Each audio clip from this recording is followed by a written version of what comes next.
আসসালামু আলাইকুম রহমতুল্লাহ বারাকাতুহ। বিসমিল্লাহির রহমানির রহিম।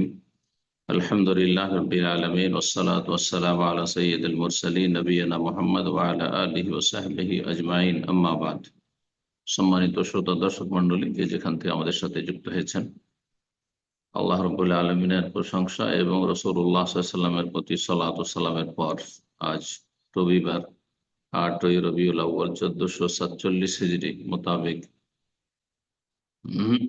31 আগস্ট 2025 আমাদের ধারাবাহিক আলোচনা ফিকহুন নিকাহ, বিবাহের মাসাইল, পর্ব নম্বর 7।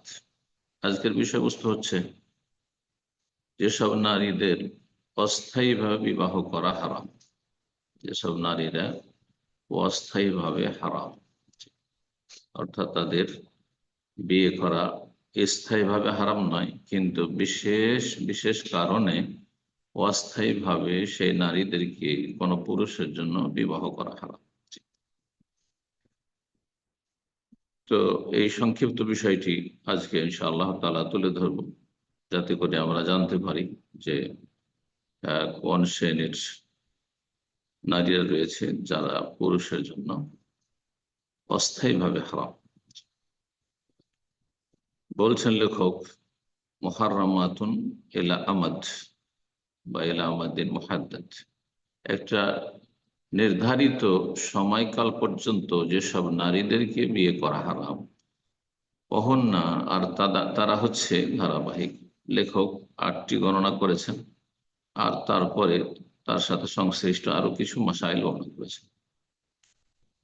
প্রথম, যেটি কোরআন কারীম দ্বারা সুসাব্যস্ত প্রমাণিত, আল্লাহ রাব্বুল আলামিন যে আয়াত, গত সপ্তাহে যে আয়াত তাফসীর করেছি, সূরা নিসা আয়াত নম্বর 23, তাতে আল্লাহ রাব্বুল আলামিন শেষখানে এই বিষয়টি উল্লেখ করেছেন, ওয়ান তাজমাউ বাইনাল উখতাইন, তোমাদের প্রতি হারাম করা হয়েছে যে তোমরা দুই বোনকে একত্রিত করবে বিবাহ বন্ধন। অর্থাৎ আপনি কোন নারীকে বিয়ে করে আছেন, তারপরে তার বোনকে, আপন বোন, বৈমাতৃয় বৈপিতৃয় বোনকে আবার একত্রিত করেছেন, এটি হারাম। এরকমই দুধ বোন, তাহলে আমাদের সামনে 4টি হয়ে গেল। বোন বলতে এখানে আপন বোন, বৈমাতৃয় বোন, সৎ বোন, বৈপিতৃয় বোন, আর দুধ বোন। দুই বোনকে একত্রিত করা হারাম, কিন্তু পৃথক পৃথক ভাবে একজন মানুষ কয়েক বোনকে বিয়ে করতে পারেন। এক বোনকে বিয়ে করেছিল, আর তারপরে সে মারা গেছে, অথবা তার তালাক হয়ে গেছে, হ্যাঁ, তার তালাক দিয়েছে বা তালাক নিয়েছে, তারপরে আর এক বোন এর সম্মতি রয়েছে, আর তার বাবা বা তার যে অভিভাবক করেছে তার অনুমতি রয়েছে, তাহলে একাধিক বোনকে বিয়ে করা যেতে পারে, একটির পর একটি। শুধু জমা করা হারাম। এটি কোরআনে কারীমের স্পষ্ট আয়াত দ্বারা হারাম করা হয়েছে, এবং এর কাছাকাছি আরো 2টি মাসআলা রয়েছে যেগুলিকে হারাম করা হয়েছে রাসূলুল্লাহ সাল্লাল্লাহু আলাইহি সাল্লামের হাদিসে জমা করার ক্ষেত্রে। তারা হচ্ছেন একজন নারী এবং তার ফুফুকে জমা করা, একজন নারী এবং তার খালাকে জমা করা। জি, সেটা আপন খালা হোক, বৈমাতৃ বৈপিতৃ হোক, অথবা দুধ খালা বা দুধ ফুফু। তাই লেখক বলছেন, ইয়াহরুমুল জামু বাইনাল উখতাইন, দুই বোনকে একত্রিত করা হচ্ছে হারাম বিবাহ বন্ধন। অবাইনাল মারআতু আম্মাতিহা, কোন নারী এবং তার ফুফুকে একত্রিত করা, একসাথে বিবাহ বন্ধনে রাখা হারাম। আও খালাতিহা, স্ত্রী, আপনার স্ত্রী এবং তার খালাকে একসাথে বিবাহ বন্ধনে রাখা, মানে একত্রিত একই সময়, হারাম। একটা আগে করেছেন, একটা পরে, কিন্তু দুটোই বিবাহ বন্ধন হারাম। এই বিবাহ বাতিল। মিন্নাসাবিন, এই সম্পর্ক বংশের সম্পর্ক হোক, আউরে জাইন, অথবা স্তন্যদানের সম্পর্ক হোক, যে কথাটি আমি বিস্তারিত বললাম। ফায়দা তাত, এটা অস্থায়ীভাবে জমা করা হারাম, কিন্তু যদি মারা যায়, একজন মারা গেছে, আউতুল্লিকাত, তালাক দেওয়া হয়েছে, খোলা নিয়ে নিয়েছে, হাল্লাতে লোখরা, তাহলে দ্বিতীয় বোনকে বিয়ে করা হালাল। দুই নম্বর অস্থায়ী হারাম নারী হচ্ছে আল মুতাদ্দাহ হাত্তা তাখরুজ মিনাল ইদ্দাহ, যেই নারী ইদ্যত সময়কালে রয়েছে, তালাকের পরে অথবা স্বামী ইন্তেকালের পরে যে ইদ্যত রয়েছে। বিধবার ইদ্যত রয়েছে 4 মাস 10 দিন, আর তালাক প্রাপ্তার ইদ্যত রয়েছে 4 মাস 3 মাসিক বা 3 মাস। আহ, বা যদি গর্ভধারণকারিণী হয়, পেটে বাচ্চা থাকে, তাহলে বাচ্চা ভূমিষ্ঠ হওয়া পর্যন্ত এসব যে ইদ্যত গুলি রয়েছে, এই ইদ্যত চলাকালীন বিবাহ করা হারাম। জি, বলছেন আল মুতাদ্দা, ইদ্যত পালনকারিণী, তাকে অস্থায়ীভাবে বিয়ে করা হারাম। কতক্ষণ পর্যন্ত বিয়ে করা হারাম? যতক্ষণ তার ইদ্যুৎ চলছে। তো ইদ্যুৎ পার হয়ে গেলে বিয়ে করতে পারে। একজন মহিলা বিধবা হয়েছে, স্বামী ইন্তেকালের পরে 4 মাস 10 দিন পুরা হয়ে গেছে, তারপরে তিনি বিয়ে বসতে পারে, তাকে বিয়ে করতে পারে। তৃতীয় অস্থায়ী হারাম নারী হচ্ছে মোতাল্লাকাতহু সালাসান, কোন পুরুষের 3 তালাক প্রাপ্তা স্ত্রী 3 তালাক দিয়ে দেওয়ার পরে তাকে আর বিয়ে করতে পারবে না। কিন্তু এটা স্থায়ী না, অস্থায়ী ভাবে বিয়ে করতে পারবে না। কতদিন? হাত্তা তানকে হাজাওজান গায়রা, যতক্ষণ পর্যন্ত অন্য স্বামীর সাথে স্বেচ্ছায় বিবাহ না বসবে। আর তারপরে তাদের সংসার চললো না, সেই জন্য তাদের বিবাহ বিচ্ছেদ ঘটেছে বা তালাক ঘটেছে। কিন্তু যদি কন্ট্রাক্টের হয়, হিল্লা বা হালালার বিয়ে হয়, তাহলে তারপর লানত রয়েছে। সে পুরুষ নারী এবং এই বিবাহতে যারাই জড়িত থাকবে সহযোগিতায়, তাদের সবার উপর লানত রয়েছে। আর লানত কাবিরা গুনার উপর হয়, হারাম কাজের উপর হয়। লান আল্লাহুল মুহাল্লিল ওয়াল মুহাল্লাল। এই বিষয়টি কোরআনে কারিমে আল্লাহ বর্ণনা করেছেন যে যে 3 তালাক প্রাপ্তাকে বিয়ে করতে পারে। ফাইন তাল্লাকাহা, যদি তাকে 3য় তালাক দিয়ে দেয় স্ত্রীকে, ফালা তাহিল্লু লাহু, সে আর হালাল হবে না তার স্বামীর জন্য, যে আগের স্বামী ছিল। হাত্তা তানকিহা যাওজান, যতক্ষণ পর্যন্ত অন্য স্বামীর সাথে তার বিয়ে না হবে এবং তারপরে তালাক না হবে। কিন্তু বিবাহ শাদীর যে উদ্দেশ্য রয়েছে, সেই উদ্দেশ্য নিয়ে বিয়ে করতে হবে। চুক্তির বিয়ে যদি হয় তাহলে তা দিয়ে হালাল হবে না, অর্থাৎ হিল্লার বিয়ে দিয়ে 3 তালাক প্রাপ্তা নারী হালাল হবে না স্বামীর জন্য। যারা এইসব কাজ করছেন তারা অশ্লীলতায় লিপ্ত, ধর্মের নামে তারা নোংরামিতে লিপ্ত। লানত যেই অপরাধদের উপর হয়েছে, সেটিকে তারা হালকা করে দিয়েছে। এই তাদের বেদাতি মোল্লারা কিয়ামতের দিন হাসর মাঠে আসামের কাঠগড়াই চরিত্রহীন আর অশ্লীলতার প্রচার প্রসারকারী হিসাবে আল্লাহর সামনে হাজির হয়ে জাহান্নামে যাবে। আল্লাহ তাদের অনিষ্ট থেকে রক্ষা করুন, জাতিকে, ভাই বোনদেরকে। 4 নম্বর অস্থায়ী হারাম নারী হচ্ছে আল মোহরেমা হাত্তা তাহিল্লা, এহেরামে থাকা মহিলা। যদি কোনো নারী এহেরাম অবস্থায় থাকে হজ কিংবা উমরার, তাহলে তার সাথে বিয়ে বসা বা তাকে বিয়ে করা হারাম। কতক্ষণ পর্যন্ত? যতক্ষণ তার এহরামের সমাপ্তি না হবে, উমরা করা শেষ হয়ে গেছে, চুল কাটা হয়ে গেছে, অথবা হজের পরে যে আহ হালাল হয়ে যাবে, পুরোপুরি হালাল, সে হালাল হয়ে গেছে। এহরাম অবস্থায় এক কথায় বিয়ে করা হারাম। জি। পুরুষের জন্য বিয়ে করা হারাম আর নারীর জন্য বিয়ে করা হারাম। জি। যে কেউ এহরাম অবস্থায় থাক না কেন। নবী সাল্লাল্লাহু আলাইহি ওয়াসাল্লামের সহিহ মুসলিম হাদিস, লা ইয়ানকিহুল মুহরিমু ওয়ালা ইউনকিহু ওয়ালা ইয়াখতুব, এহরামে থাকা ব্যক্তি, নর হোক নারী হোক, না বিয়ে করতে পারবে, না কারো বিয়ের অলি অভিভাবককে বিয়ে দিতে পারবে, কোনো বিয়েতে ঘটকালি করতে পারবে, ওয়ালা ইয়াখতুব, না বিয়ের জন্য প্রস্তাব দিতে পারবে। যে হজ মৌসুমে বা উমরাতে দেখা সাক্ষাৎ হয়ে গেছে, প্রস্তাবটা দিয়ে রাখি, পরে কথাবার্তা পাকা হবে, এটিও জায়েজ নয়। রাসূলুল্লাহ নিষেধ করেছেন, হারাম। 5 নম্বর অস্থায়ী হারাম তাহরামুল মুসলিম আলাল কাফির হাত্তা ইউসলিম, কোন মুসলিম নারী কোন কাফেরের উপর হারাম করা হয়েছে। কোন মুসলিম নারী যদি কোনো কাফেরের সাথে, অমুসলিমের সাথে বিয়ে বসে, সে যে কেউ হোক না কেন, আহলে কিতাব, ইহুদি, খ্রিস্টান হোক, অথবা অন্য কোনো ধর্ম অবলম্বী হোক, মুশরিক হোক, নাস্তিক হোক, কোনো কাফেরের সাথে আহ, কোন মুসলিম রমণীর বিয়ে জায়েজ নয়, হারাম। কতক্ষণ? হাত্তা যতক্ষণ মুসলিম না হবে। নাস্তিক যতক্ষণ তওবা করে আহ, মুসলিম না হবে, মুশরিক যতক্ষণ তো বড় শিরক কুফরি ছেড়ে সে তৌহিদ প্রতিষ্ঠাকারী না হবে, এইরকমই অমুসলিম যে কেউ যতক্ষণ ইসলাম গ্রহণ না করে। 6 নম্বর অবস্থায় হারাম তাহরুমুল কাফিরাতু গায়রুল কিতাবি, তাহরুমুল কাফিরাতু গায়রুল কিতাবি আলাল মুসলিম হাত্তা তুসলিম। কোন কাফের নারী, এমন কাফের, এমন অমুসলিম নারী যে কিতাবিয়া নয়, আহলি কিতাব নয়, ইহুদি খ্রিস্টান নয়। তাহলে বোঝা গেল যে ইহুদি খ্রিস্টান নারী যদি হয়, তাহলে কোন মুসলিমের জন্য শর্ত সাপেক্ষ বিয়ে জায়েজ, কিন্তু অনুত্তম। উত্তম হচ্ছে একজন মুসলিম তার ইমানে রক্ষার জন্য এবং তার আগামী প্রজন্মের রক্ষার জন্য, তাদের ঝুঁকিমুক্ত রাখার জন্য, যাতে করে তারা কাফের না হয়ে যায় মায়ের অনুসারী হয়ে।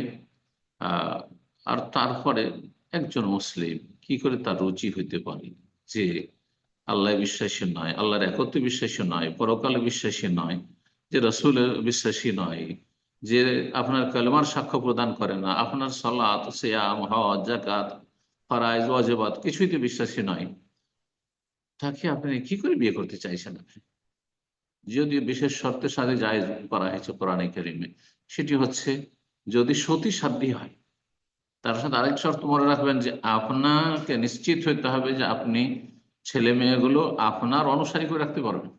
যারা পশ্চিমা দেশে বসবাস করছেন, সতর্ক সাবধান, তাহলে কোনো মুসলিম মেয়ে কোনো কাফেরের সাথে বিয়ে বসতে পারে। কিন্তু কোন মুসলিম ছেলে কিতাবি যদি হয়, ইহুদি কিংবা খ্রিস্টান, আর সতীসাধ্যী হয়, আর নিজের ছেলে মেয়েদের নিজের অনুসারী করে রাখতে পারবে, এর উপর যদি তার আহ, আশা থাকে এবং সে অনুযায়ী তার প্রচেষ্টা থাকে, তাহলে বিয়ে জায়েজ, কিন্তু অনুত্তম। কিন্তু অন্য কাফের, অন্য ধর্ম অবলম্বী ইহুদি খ্রিস্টান ছাড়া মেয়ে কোনো মুসলিমের জন্য বিয়ে করা জায়েজ না।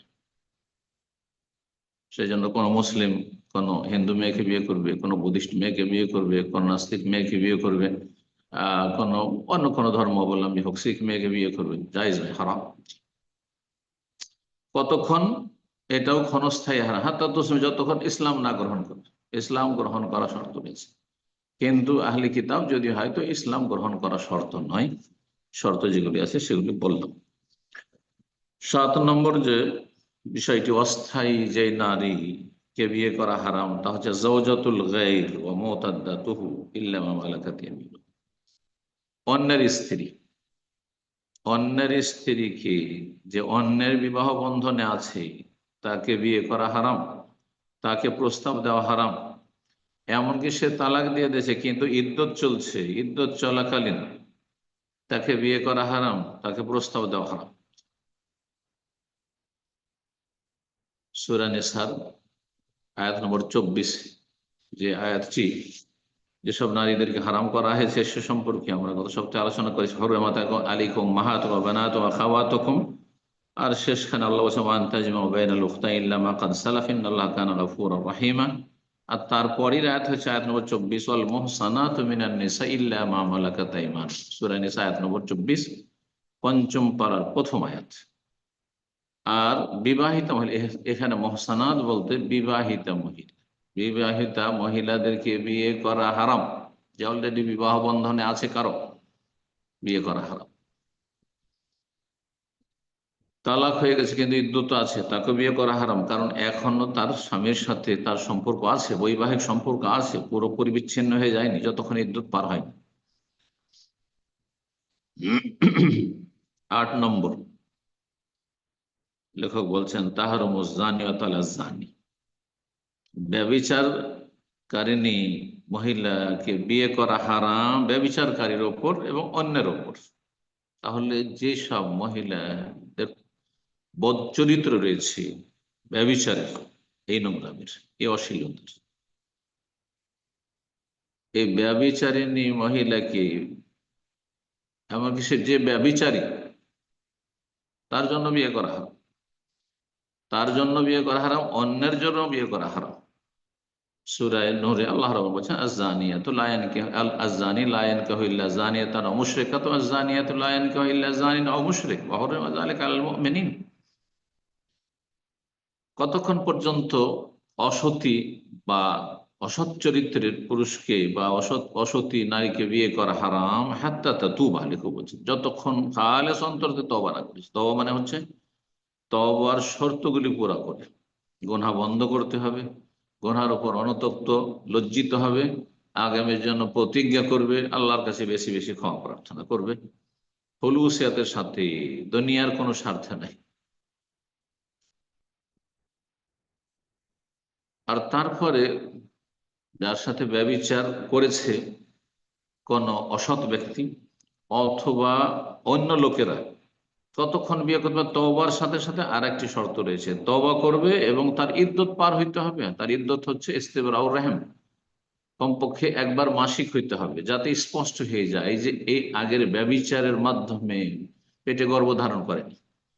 কারণ পেটে যদি গর্ভধারণ করে আর তারপরে অন্য কেউ বিয়ে করে, তাহলে কেমন করে বুঝবে যে কার বাচ্চা? এটা একটি বিষয়। সেখানে বংশ কি হয়ে যাবে? একাকার হয়ে যাবে, বংশ পরিচয় থাকবে, কার বংশের সাথে সম্পৃক্ত করবে না। 2 নম্বর কথা, যেই ব্যক্তি জেনাকারী, ব্যভিচার করেছে কোন নারীর সাথে, সেও যদি বিয়ে করে, তাহলে সমস্যা আছে, হতে পারে সেই মহিলা আর কারো সাথেও ব্যভিচার করেছে। তাহলে কার বীর্য দিয়ে এই গর্ভধারণ করেছে? সুতরাং এই বিষয়টি নিশ্চিত হওয়ার জন্য যে গর্ভধারণ করেনি, সাথে সাথে বিয়ে করতে পারবে না। তাহলে আমাদের ভারত, বাংলাদেশ, পাকিস্তানে যেসব ছেলেমেয়েরা, অসৎ ছেলেমেয়েরা ব্যভিচারে লিপ্ত হয়, তাদের ধরে সাথে সাথে সমাজের লোকেরা যে সালিশ করে বিয়ে পড়ে দেয়, এটি নাজায়েজ, হারাম কাজ, জায়েজে নয়। হতে পারে তার পেটে বাচ্চা ধরেছে, তার বীর্য দিয়ে ধরেছে, অথবা অন্য কারো সাথেও জেনা করে। অনেক মহিলা আছে, হ্যাঁ, যে যেখানে সুযোগ পায় সেখানে জেনা করে। অনেক অসৎ চরিত্রের লোকেরা আছে, তারা হচ্ছে শুকুর চরিত্রের, হ্যাঁ, তারা এক মহিলার সাথে কয়েকজন জানছে, হ্যাঁ, এক এক- একসাথে তারা তাদের এই নোংরামি সম্পর্ক রাখছে, জেনার সম্পর্ক আছে তাদের। তাহলে কার বীর্য দিয়ে এই সন্তান হলো? যদিও যারও সন্তান কোনো বংশের সাথে সম্পৃক্ত হয় না, কিন্তু মায়ের সাথে সম্পৃক্ত হবে, কিন্তু যাতে এইরকমটা না হয়। নবী সাল্লাল্লাহু আলাইহি ওয়াসাল্লাম বলেছেন যে, নিষেধ করেছেন যে কেউ সেচ করেছে, সেই সেচের উপর আরেকজন সেচ করবে, অর্থাৎ একজন সহবাস করেছে আর তারপর আরেকজন সহবাস করবে, যাতে বাচ্চা কার হলে বোঝা গেল না, এটা হারাম, নিষেধ করা হয়েছে। তো যাই হোক, যে কথাটা বলছিলাম, যে জেনাকারী নাকি বিয়ে করা জেনাকারীর জন্য, সেই জেনাকারীর জন্য, যে জেনাকারী ধরা পড়েছে তার সাথে বিয়ে দেওয়ার সাথে সাথে এটাও জায়েজ নাই। অন্যের জন্য বিয়ে করা সেটাও জায়েজ নাই। কখন জায়েজ হবে? যখন খালেস অন্তর থেকে তওবা করবে এবং একটা মাসিকের মাধ্যমে বিষয়টি স্পষ্ট হয়ে যাবে।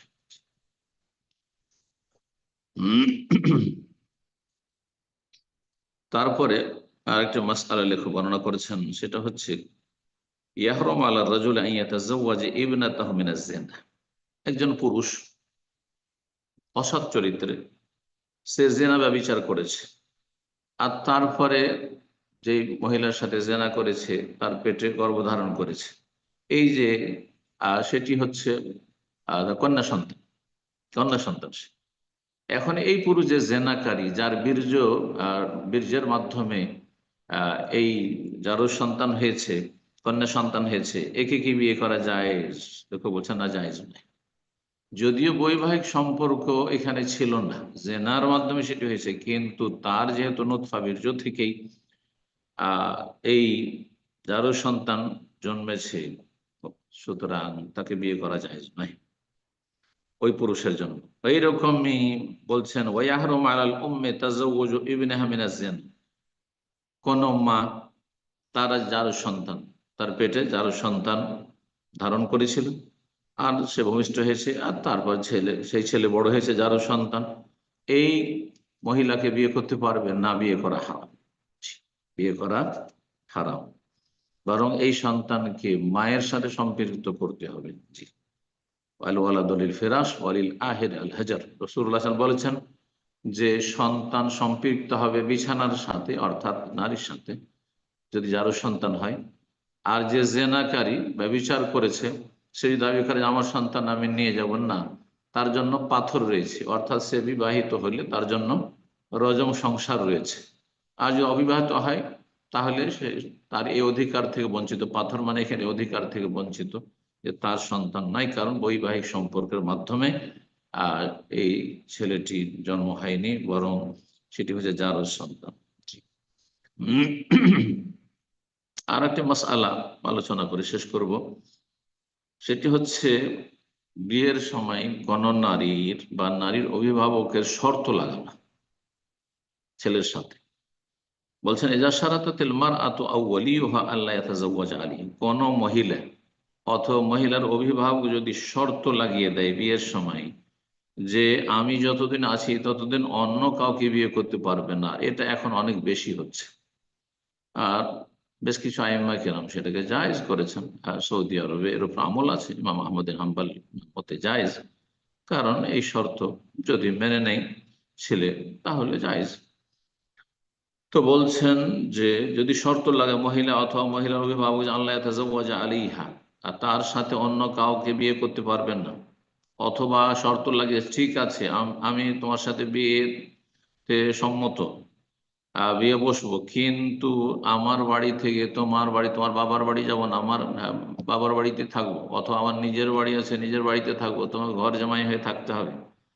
বলে অথবা দেশের বাইরে যাব না, অনেক প্রবাসীরা যখন বিয়ে করতে চায় বা বাবার হয়তো একটি মেয়ে, তো বলছে হ্যাঁ ঠিক আছে আমরা মেয়ে দেবো, বা মেয়ে বলছে বিয়ে করব, কিন্তু আমি বিদেশ যাব না, বিদেশ যাব না। এরকম একজন হতভাগার গল্প আছে আমাদের ছাত্র জীবনে। তো একজন একজন ভাই সৌদি আরবে থাকতো, সম্ভবত কোনো ইউনিভার্সিটির ছাত্র ছিল। সেই ছাত্র জীবনের ঘটনা বলছি। সে পয়গাম দিয়েছে এক পরিবারে যার শুধু একটি কন্যা, একটি মেয়ে, আর কেউ নেই, পয়সাওয়ালা মানুষ। যখন পয়গাম দিয়েছে বলছে ঠিক আছে, সব ঠিক আছে, তোমার সাথে বিয়ে দেবে, কিন্তু শর্ত হচ্ছে যে আমার মেয়েকে বিদেশ পাঠাবো না, আমার একটি মেয়ে আমি বিদেশ পাঠাবো না, আর তারপরে প্লেনে চাপতে দেবো না, প্লেন দুর্ঘটনা হলে যে কিছুই থাকবে না, সুতরাং আমার মেয়েকে প্লেনে চাপতে দেবো না। দেয়নি বিয়ে। জি। আও জিয়াদাতান ফি মাহরিহা ওয়া নাহওয়া যালিক, অথবা যদি শর্ত লাগায় যে সমাজে প্রচলিত যে মোহর আছে তার চেয়ে অতিরিক্ত, অধিক পরিমাণে মোহর সমাজে প্রচলন আছে, হয়তো 1 লাখ টাকা, 50,000 বা 2 লাখ টাকা, কিন্তু সে 5 লাখ টাকা, 10 লাখ টাকা, 1 মিলিয়ন, আরো বেশি ইত্যাদি, যদি এই ধরনের কোনো শর্ত লাগায়, যেই শর্তগুলি মিম্মা লা ইউনাফিল আকদ, বিবাহ বন্ধনের পরিপন্থী নয়, বিবাহ বন্ধনের সাথে সাংঘর্ষিক নয়, অতিরিক্ত এগুলো শর্ত, সাহাস শর্ত, বলছেন যে শর্ত লাগানো সহিষ্ণু জায়েজ। ফাইন খালাফাহু ফালাহাল ফাসক ইন শাত। আচ্ছা, এই শর্ত লাগিয়ে নিল মহিলা যে আমি যতদিন আছি বিয়ে বসতে পারবো না, অথবা আমি আমার বাবার বাড়ি থাকবো, আমাকে নিয়ে যেতে পারবে না, তোমাকে ঘর জামাই হয়ে থাকতে হবে, অথবা আমাকে আমাকে দেশ থেকে বিদেশে, ওই পশ্চিমের দেশে যেসব ভাইরা আছেন বিয়ে করছেন, বলছেন না আমি মুসলিম দেশ ছাড়া বাংলাদেশ ছাড়া আমি যাবো না, আর তারপরে এর খেলাফ না, জবরদস্তি তাকে নিয়ে যাবে, অথবা সে দ্বিতীয় বিয়ে করছে অথচ শর্ত করেছে বিয়ে করব না, তাহলে সেই মহিলার অধিকার রয়েছে ফাসখের, মানে বিবাহ বিচ্ছেদের। সে যদি মনে করে যে আমি থাকবো না, তাহলে সেক্ষেত্রে কোনো গোনা নেই, কারণ সে শর্ত লাগিয়েছিল। জি। ফাইন খালাফাহু, সেই পুরুষ যদি এই শর্তগুলির বিরোধিতা করে, শর্তগুলি মেনে নিয়ে পরে বিপরীত কোনো পদক্ষেপ নেই, ফালাহাল ফাসখ, তাহলে সেই নারীর, তার স্ত্রীর বিবাহ বিচ্ছেদের অধিকার রয়েছে, ইনসাদ যদি চাই, আর যদি চাই যে যা যা করেছে করেছে কিন্তু আমি থাকবো, সেটিও জায়েজ রয়েছে। এখানে আজকের আলোচনা শেষ করছি। ওয়া জাযাকুমুল্লাহ খাইরান ওয়া সাল্লাল্লাহু ওয়া সাল্লাম আলা নবিয়িনা মুহাম্মদ ওয়া আলা আলিহি ওয়া সাহবিহি আজমাইন। সম্মানিত উপস্থিতি, এখনই আমাদের প্রশ্নোত্তর পর্ব শুরু হতে যাচ্ছে। তো তার পূর্বে আজ ইউজুয়াল দু একটি নিয়ম নীতি স্মরণ করে দিচ্ছি যে প্রশ্ন করার সময় আমরা একটা করে প্রশ্ন করব, যেহেতু অনেক প্রশ্নকারী হ্যান্ড রেজ করে থাকেন, বিধায় একের অধিক প্রশ্ন করার সুযোগ নেই, এবং সংক্ষিপ্ত আকারে আমরা প্রশ্ন করার চেষ্টা করব। আর বিশেষ করে যারা হ্যান্ড রেজ করেছেন প্রশ্ন করার উদ্দেশ্যে, তাদের মনোযোগ আকর্ষণ করছি। অনেকে হয়তো নতুন প্রোগ্রামে আছেন, বিশেষ করে তাদের উদ্দেশ্যেই বলছি, আপনাদের কে যখন প্রশ্ন করার উদ্দেশ্যে নাম মেনশন করা হবে, আপনাদের ডিভাইসগুলোতে ফোনকে আনমিউট করতে বলা হবে। যে অপশনটা ফলো করে আপনার ফোনটাকে আনমিউট করে নেবেন। আমরা চেষ্টা করবো দ্রুত ফোনটা আনমিউট করে নিয়ে প্রশ্ন করার জন্য, যাতে করে আমরা সময়টা কাজে লাগাতে পারি ইনশাআল্লাহ। তো প্রশ্ন করার পূর্বে অবশ্যই যে শহর বা দেশ থেকে আমরা প্রশ্ন করছি, প্রেক্ষাপট বোঝার উদ্দেশ্যে অবশ্যই আমরা মেনশন করব। সময় না নিয়ে শুরুতেই প্রশ্ন নিব। প্রশ্ন করবেন সুরাইয়া, আপনি প্রশ্ন করুন।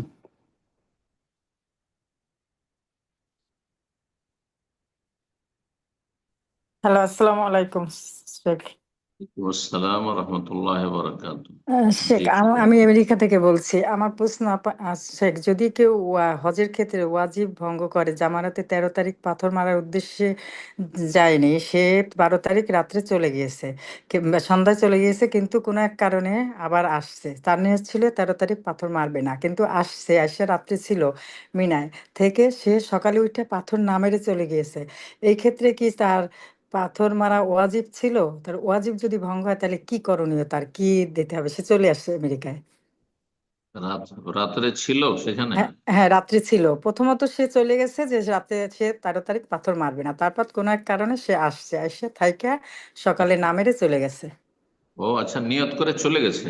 হ্যাঁ, নিয়ত সে রাত্রে ওই 12 তারিখ রাত্রে চলে গিয়েছিল, বিকেলে চলে গিয়েছিল, পরে আবার রাত্রবেলা আবার আসছে, সে সকালবেলা আবার 13 তারিখ পাথর না মেরে চলে গেছে। সে আসছে কোনো একটা কারণে, কিন্তু তার ছিল না, জ্ঞান ছিল না যে 13 তারিখ 12 তারিখ রাত্রে ছিল, তাইলে পাথর মারবে সকালে, কিন্তু না মেরে চলে গেছে। এই ক্ষেত্রে তার করণীয় কি? যদি চলে গিয়ে থাকেন তার নিয়তকে সমাপ্ত করে, যে আমার হজ শেষ, আমি চলে গেলাম, তারপর যদি কোনো কাজের জন্য এসে মেনাতে থাকে, গোটা বছরও থাকে, কিছু না, আর কিছু লাগবে না, তাহলে আর দাম লাগবে না। কিন্তু যদি এমনি যেত যে মক্কা গিয়েছি, আর তারপরে না, আমার আসলে উদ্দেশ্য আছে, থাকবোই, নিয়ত আগে থেকে আছে, থাকবো, আর তারপরে রাতে চলে আসলো, রাত থাকলো, কিন্তু সকালবেলা পাথর মারলো না 13 তারিখে, তাহলে তখন দাম লাগতো, জি। কিন্তু যেহেতু উনি নিয়ত ভঙ্গ করে চলে গেছেন যে আমি তাজিল করি, অর্থাৎ 2 দিনে 11-12তে আমি পাথর মারা শেষ করে আমি চলে গেলাম, আর তারপরে যে কোনো কাজের জন্য, যেমন এখানে লোকাল হাজি সাহেবরা এইভাবেই করেন, সাধারণত তাদের তাঁবু থেকে তাদেরকে উঠানো হয়। তো এখানে যদি পরেও উঠিয়ে নিয়ে যায়, এখান থেকে কোনো অসুবিধা নেই, জি। নিয়তের সাথে সম্পর্ক ইবাদতের। আল্লাহ তাআলা আ'লাম। জি। প্রশ্ন করবেন সেলিম ইকবাল, জি আপনি প্রশ্ন করুন। আসসালামু আলাইকুম রহমতুল্লাহ। ওয়ালাইকুম আসসালাম ওয়া রাহমাতুল্লাহি ওয়া বারাকাতুহু। জি, শেখ, আমার নাম সেলিম ইকবাল, আমি কানাডা থেকে বলছি। বলেন। শেখ, আমার প্রশ্নটা হচ্ছে ওই বারজাকের জীবনে যে যে রূহটা যখন বের হয়, তো সেখানে আম, আমি একটা হাদিসে পড়ছিলাম যে ইয়াতাখাব্বাতানি শাইতানু ইনদাল মাউতি। তো এখন প্রশ্ন হচ্ছে যে আমার প্রশ্নটা হচ্ছে, শয়তান যে আমাদের মৃত্যুর সময় যে একটা প্ররোচনা দেয়, এটা কি শেখ ওই মানে কোন স্টেজে এটা দেয়? বিকজ কবরের যে একটা চাপ আছে, দম্মাতুল কবর যেটা বলছে আর কি, তো এটা কি আম, এই এই শয়তানের এই প্ররোচনাটা কি ওই ওটার আগে, নাকি রুহুটা যখন আকাশে আল্লাহ তাআলার কাছে নিয়ে যায় তার আগে? কোন স্টেজে গিয়ে শয়তান এই প্ররোচনাটা দেয় আর কি? এটা একটু জানতে চাচ্ছি শেখ। আর চাপটা কোন সময় হয় আর কি? এইটাই আমার প্রশ্ন। জি, আসসালামু আলাইকুম। কিটা কোন সময় হয়? যে কবরের যে চাপটা, যে যে যে যে কবর, দাম্মাতুল কবর যেটা বলা হয় আর কি, যে আচ্ছা আচ্ছা, জি। সেটা এইটা কি আপনার শয়তানের প্ররোচনাটা কি দাম্মাতুল কবরের? এনিওয়ে, মানে এই দুটা কোন অবস্থায় এটা হয়? রুহটা কি আসমানে চলে যাওয়ার আগে? শয়তানের প্ররোচনা মানে শয়তান বিভ্রান্ত করার চেষ্টা করে, যেমন সারা জীবন করে এসছে কিন্তু হয়তো করতে পারেনি, মৃত্যুর পূর্ব মুহূর্তে শয়তান বলতে থাকে, বলতে থাকে মানে তো স্পষ্ট তো বলে না, কারণ আল ওয়াসওয়াস আল খান্নাস, আল্লাহ কোরআন বলেছে, আত্মগোপন করে থাকে। কোনোদিন জিন শয়তান ইবলিশ শয়তানের যারা চেলা, সেনাবাহিনী, তারা সরাসরি মানুষ শয়তানের মতো কথা বলে না, কিন্তু মনের ভিতরে ওয়াসওয়াসা দিতে থাকে। যখন মৃত্যু যন্ত্রণায় থাকে মানুষ, খুব কষ্ট পায় আর অসুস্থ থাকে, বিভিন্ন অশান্তি থাকে, অশান্তির সময় অনেক সময় আল্লাহর অসন্তুষ্টিমূলক কিছু কথা বলে দেয়, অথবা কুফরি কথা বলতে পারে ইমানের দুর্বলতায় বা আকীদার দুর্বলতায়, ইসলামের জ্ঞান না থাকায়। বিভিন্ন রকম ভাবে শয়তান বিভ্রান্ত করার চেষ্টা করে। এটা কতক্ষণ পর্যন্ত? যতক্ষণ পর্যন্ত আখিরাতের বিষয়গুলোকে দেখে নেয়নি, অর্থাৎ মালাকুল মউত এবং তার সাথী সঙ্গীদেরকে দেখে নেই।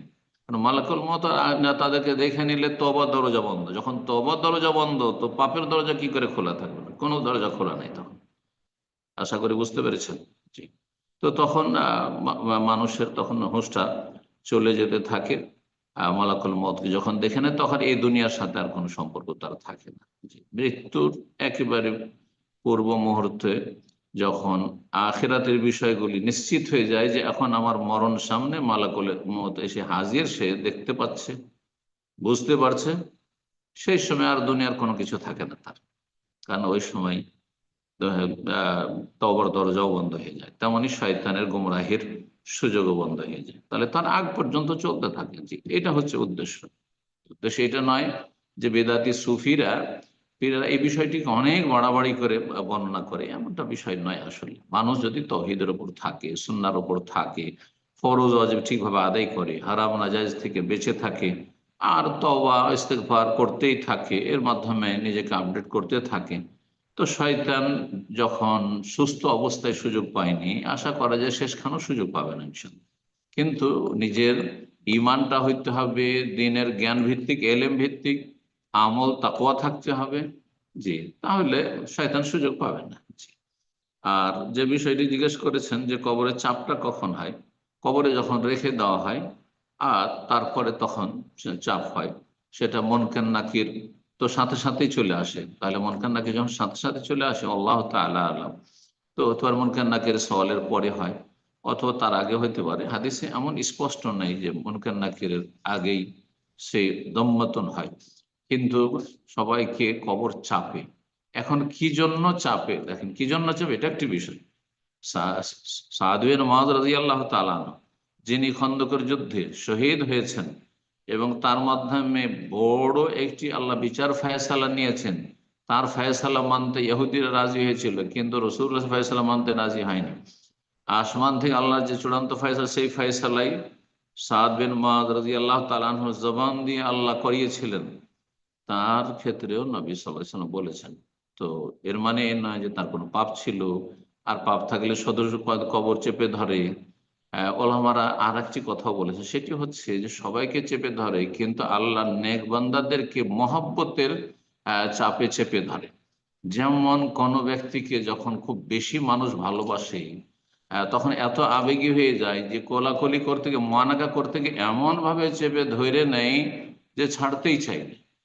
তো ওলামারা এই কথাটিও বলেছেন। সুতরাং এই বিষয়টিকে এমন করে দিলে হবে না একবারে যে নিশ্চিত বিষয় প্রত্যেক লোকের আযাব, না না, কবর আযাব ভালো মানুষকে, আল্লাহ নেক বান্দাদের কবর আযাব হবে না। জি। আর যদি সেটা শাস্তির চাপ দেওয়া হয়, চাপন হয়, তাহলে সেটি আযাব। জি। তো আশা করি বিষয়টিকে হালকাভাবে বোঝার চেষ্টা করবেন, যেভাবে ওলামায়ে কেরামগণ হাদিসগুলোর ভাষ্য করেছেন। যদিও কেউ বলেছেন যে কবর আযাব থেকে অধিকাংশ লোক মুক্ত নয়, কিন্তু কবর আযাব থেকে, কবর আযাব তো পাপের কারণে না হবে, গুনাহর কারণে হবে। গুনাহ যদি আপনি মুছে পরিষ্কার করে দিতে পারেন, প্রতিদিন গোসল করার মতো পরিষ্কার পরিচ্ছন্ন হয়ে থাকছেন যেমন, ঠিক তেমনি তওবা ইস্তিগফারের মাধ্যমে, আর আপনি প্রকাশ্য কাবিরা গুনাহে আপনি লিপ্ত হচ্ছেন না, আল্লাহর ফরজ ওয়াজিবকে নষ্টও করছেন না, তাহলে কিসের আপনার কাবিরা গুনাহ আছে? আল্লাহ যেন বুঝার তৌফিক দান করেন এবং আল্লাহর রহমতের আশাবাদী হওয়ার তৌফিক দান করেন, তার সাথে আল্লাহর ভয় ভীতিও রাখার তৌফিক দান করেন। বান্দা যেন এত ভীত সন্ত্রস্ত না হয়ে যায়, আল্লাহর রহমত থেকে নিরাশ হয়, এমনটাও যেন না হয়। আর এত বেশি আশাবাদী না হয়ে যায় যে পাপে লিপ্ত হয়ে যায়।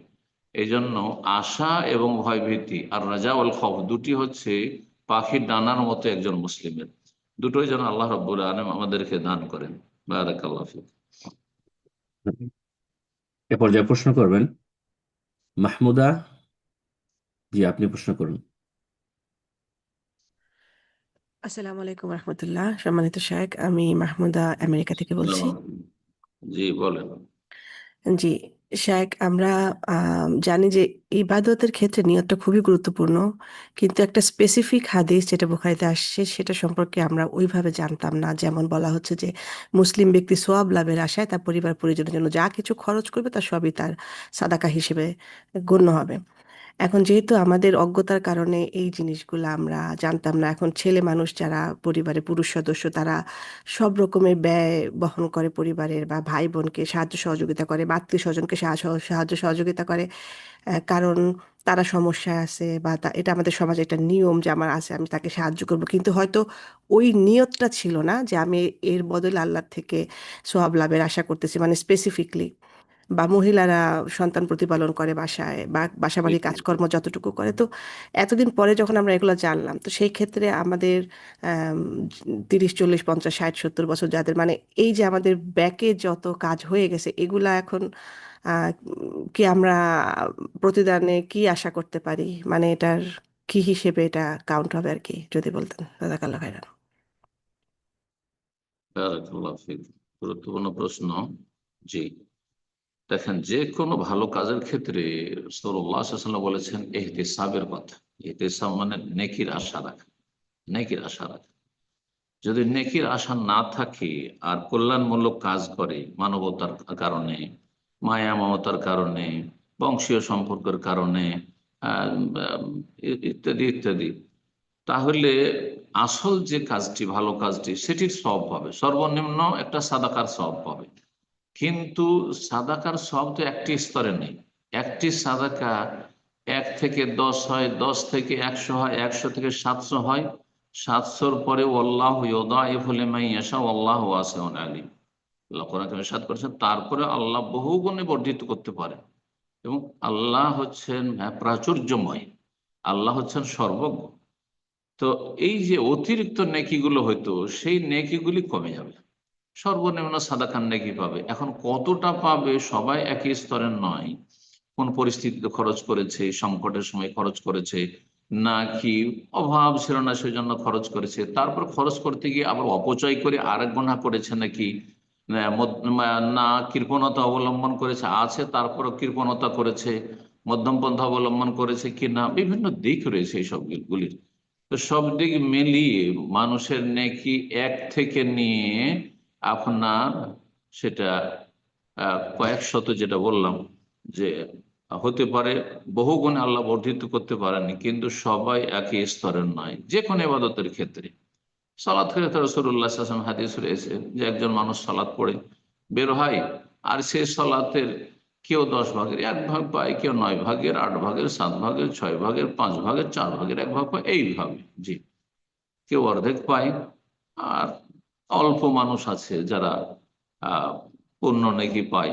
আহ, আল্লাহ রাব্বুল আলামিন যে পূর্ণ ওয়াদা করে, সেই পূর্ণ নেকি পায়, কারণ যার কোয়ালিটি যত ভালো তত বেশি পাবে। এই জন্য একটি বিষয় মনে রাখবেন যে দিনের জ্ঞান থাকার অত্যন্ত বেশি গুরুত্ব রয়েছে। এই আপনি চিন্তা করুন যে এখন আমরা জানতে পেরেছি মানে এখন আমরা দিন সম্পর্কে এই জ্ঞানটা পেয়েছি। এই যে এলমের গুরুত্ব আমলের চাইতে বেশি। আগে এলম, তারপরে আমল, তারপরে আপনার ফরজ সম্পর্কে এলমের পরেও নফল সুন্নতের জ্ঞান অর্জন করা, নফল সুন্নত আমল করা, নফল সুন্নত আমলের চাইতে নফল সুন্নত এলম হাসিল করার নাকি অনেক বেশি। যদি একজন মুসলিমের জীবনে যেমন নফল এলমও থাকতে হবে, তেমনি নফল আমলও রাখতে হবে। এই নয় যে আমি শুধু এলেম শিখতে থাকবো, লেখাপড়াই করতে থাকবো ইসলাম সম্পর্কে, আর আমি তাহাজ্জুদ পড়বো না, আমি সালাতুদ দুহা পড়বো না, আমি মাঝে মাঝে নফল সিয়াম রাখবো না, এমনটা দান সাদকা করবো না, সেটাও করবেন, কিন্তু দিনের জ্ঞান অর্জন করলে বেশি তাতে সওয়াব রয়েছে। আল্লাহ রাব্বুল আলামিন মানুষকে যে সওয়াব দেবেন, প্রতিদান দেবেন, সেটা বিভিন্ন দিককে কেন্দ্র করে। আল্লাহ যেন এই বিষয়গুলো বুঝার তৌফিক দান করে। এবং অতীতে যা হয়ে গেছে, মানুষ যদি আল্লাহ রাব্বুল কাছে আশা রাখে, ভালো আশা সবসময় আল্লাহর কাছে রাখতে হবে যে আল্লাহ, আমি জানতাম না, যদি জানার সুযোগ পেতাম তাহলে এইভাবে আমার নিয়তটাকে রাখতাম, আর তারপরে আমি প্রতিদানটা খুব ভালো পরিমাণে পেতাম। তো আল্লাহ রাব্বুল আলামিনের কাছে কোনো কিছুর অভাব নেই। জি। বারাকাল্লাহ ফিক। প্রশ্ন করবেন আরেক। জি, আপনি প্রশ্ন করুন। আসসালামু আলাইকুম সম্মানিত শায়েখ, আমি আরিক জার্মানি থেকে। ওয়ালাইকুম আসসালাম রহমতুল্লাহ বরকাত। জি বলেন। জি, আলহামদুলিল্লাহ, আপনার থেকে আমি এবং আমার স্ত্রী দিনে অনেক কিছু জানতে পেরেছি। আল্লাহ পাক আপনাকে উত্তম প্রতিদান দান করুক। আহ জাযাকাল্লাহ খাইর। আমরা আপনার আকিদাল ওয়াসিতিয়া সিরিজটা দেখেছি। তো আমার প্রশ্ন স্পেসিফিক ভাবে আল্লাহ তাআলার সুন্দরতম নামসমূহ নিয়ে। এ ব্যাপারে তিনবিজের একটা দুর্বল হাদিস অনেক প্রচলিত আছে, যাতে এমন নাম আছে যার কোনো সঠিক দলিল নাই বা যে নামে আল্লাহকে ডাকা ঠিক নয়। তো আমি এ ব্যাপারে ভালো বাংলা বইয়ের সন্ধান করতেছি এবং আপনার দিক নির্দেশনা চাচ্ছি। আর আমার একটা অনুরোধ থাকবে, আল্লাহ যদি আপনাকে তৌফিক দেন, আপনি এ ব্যাপারে যদি একটা সিরিজ করেন। জাযাকাল্লাহু খায়ের। কিসের উপরে সিরিজ ওটা? কথাটি জি, ক্লিয়ার করে। আমি বলতে চাচ্ছি যে শুধুমাত্র আল্লাহ তাআলার নামসমূহ এবং এগুলো যেসব দলিলের ভিত্তিতে আসমাউল হোসনা, নামগুলো। আল জি, আসমাউল হোসনা সম্পর্কে আছে। ইনশাআল্লাহ ইনশাআল্লাহ নিয়ত আছে ইনশাআল্লাহ। আল্লাহ তৌফিক দিক, আল্লাহ তৌফিক দিক। বারাকাল্লাহ ফিক, জাযাকাল্লাহ খাইর।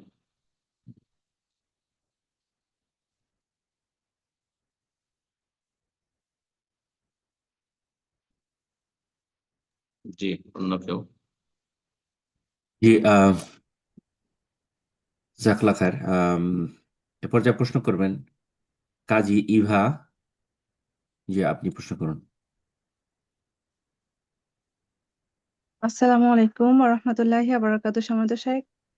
ওয়ালাইকুম আসসালাম রহমতুল্লাহ বরকাত। জি আমি স্কটল্যান্ড ডান্ডি থেকে বলছিলাম। বলেন। আমাদের এখানে মসজিদে বাংলাদেশ এম্বাসি থেকে আহ, মানুষ আসবেন, যারা আর কি পাসপোর্টের সমস্যাগুলো সমাধানের জন্য আসবেন।